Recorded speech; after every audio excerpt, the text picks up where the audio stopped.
les principaux lexiques hôteliers que nous avons déjà vus l'année dernière. Et là, c'est un rappel. Et je demande à mes chers étudiants de deuxième année bachelor de comprendre l'importance de ce lexique hôtelier.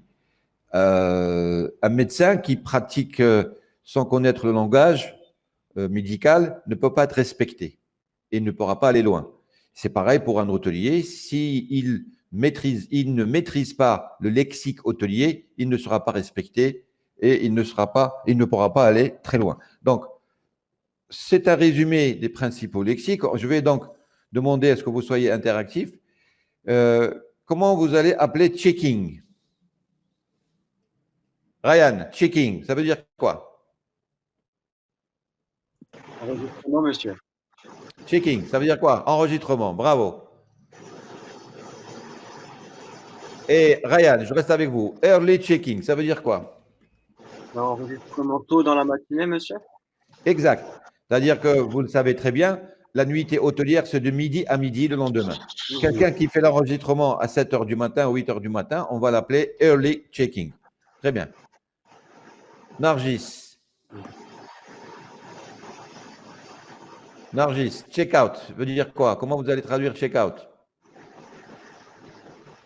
Monsieur, c'est sortir de l'hôtel. Départ. Sortir de l'hôtel, ça veut dire un départ. Voilà la traduction littérale. Vous voyez comme c'est important de respecter le lexique tel qu'il se dit. Check-out, ça veut dire départ. Et early check-out, ça veut dire quoi? Logique. Départ. Départ? Anticipé. Non. Oui, pas anticipé. Early check-out. Anticipé, ça veut dire que c'est quelqu'un qui part avant la période. Anticipé, ça veut dire quelqu'un qui prévoit de sortir les deux. Pardonnez-moi. Quelqu'un qui part, on ne peut pas parler en même temps. Quelqu'un, quand vous dites anticipé, ça veut dire qu'au lieu de partir le 2, il va partir le premier. Ça, c'est un départ anticipé. Mais early check-out, c'est quelqu'un qui part à 5 h du matin, 6 h du matin, qui part très tôt le matin. Voilà, qui part. Parce que la nuitée, c'est de midi à midi.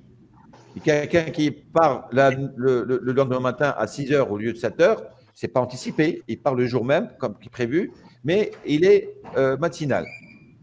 Ok, Belahmar. Walking, ça veut dire quoi? Salim? Walking, c'est un client qui se présente à l'hôtel sans réservation. Alors, très bien, parfait. Traduction juste, mais je veux le mot français. Walking? Client passage. Bravo. Passage. Client passage. De passage. Passant, voilà, on dit passant au client de passage. Belahmar. Overbooking.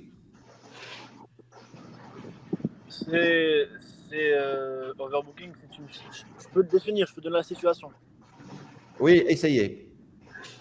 Overbooking, c'est complet, je pense. Comment? On a vendu plus de chambres qu'on a. Oui, exact. Overbooking, ça veut dire dans une situation où il y a eu plus de ventes par rapport aux disponibilités de chambres. Alors, en anglais, to book, ça veut dire réservé. Overbooked, ça veut dire sur réservation. Voilà, sur réservation. C'est bien ça. Ibtihal. Oui. No show. No show. Un client qui a réservé une chambre, mais il ne s'est pas présenté. Voilà, une réservation qui ne se présente pas. Exactement. Escort guest, ça veut dire quoi? Monsieur, c'est quelqu'un qui accompagne un client. Exact. Ça peut être qui?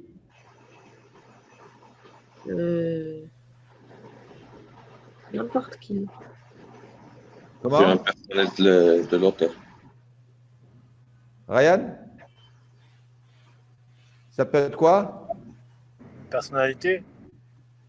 Oui, mais qui c'est qui va être escorte? Par exemple, Qui c'est qui va être escorte? Un bagagiste, monsieur. Un bagagiste. Oui, oui, mais encore. Concierge. Concierge, bagagiste, escort guest, mais il y a un poste important, c'est ce qu'on appelle les guest relations. Ah, guest relations. Guest relations. Il y a très souvent des gens qui sont dans le hall qu'on appelle ceux qui s'appellent les relations publiques ou la guest relations, escort guest. OK? Allez, on va aller plus loin. Nabis Naji. Oui, monsieur. Safe Deposit Box. Allez, plus vite, plus vite. C'est le coffre-fort.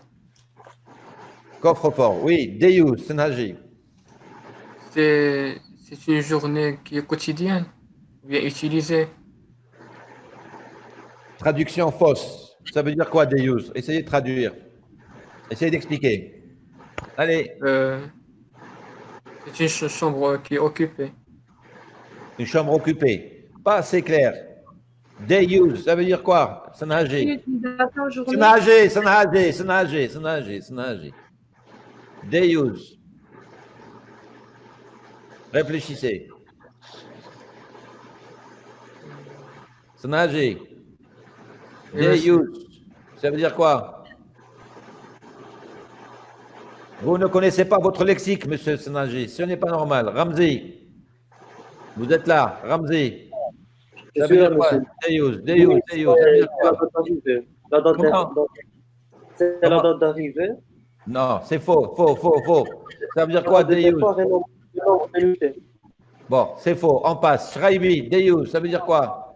Shraibi. C'est le jour utilisé. Pardon? Répétez, vous n'êtes pas loin. C'est le jour utilisé. Utilisation journée, oui, voilà. Utilisation Utilisation journée, c'est-à-dire qu'on a utilisé la chambre durant la journée. Dans quel cas de figure? Quelqu'un qui vient prendre la chambre parce que on dit que s'il a une réunion au travail ou quelque chose. oui, ça peut être aussi les stop-over, c'est-à-dire que quelqu'un qui va prendre un vol à 22 heures et il a fait escale à Casablanca et il va prendre la chambre de 7 heures du matin, il va prendre la chambre pour dormir, il va l'utiliser de 7 heures du matin jusqu'à 20 heures. Ça nous fait 13 heures, de 7 heures du matin jusqu'à 20 heures.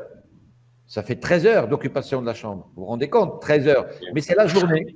Il n'a pas passé la nuit. Et ça, on l'appelle day use, utilisation journée. Ça existe. Et quelqu'un qui va passer la nuitée normale, il va rentrer à 8 heures du soir, il va sortir à 6 heures du matin. Il n'a pas passé 10 heures. Ça arrive. Alors, quelqu'un qui a fait la nuitée, réellement, va peut-être passer moins d'heures que celui qui a fait day use. Vous voyez le nombre d'heures? Le cas précédent, c'est-à-dire 7 heures du matin à 22 heures, bah, il a utilisé 13 heures ou 14 heures la chambre. Alors que celui qui est rentré à 20 heures et qui est sorti à 6 heures du matin, il a utilisé la nuitée, mais il est resté que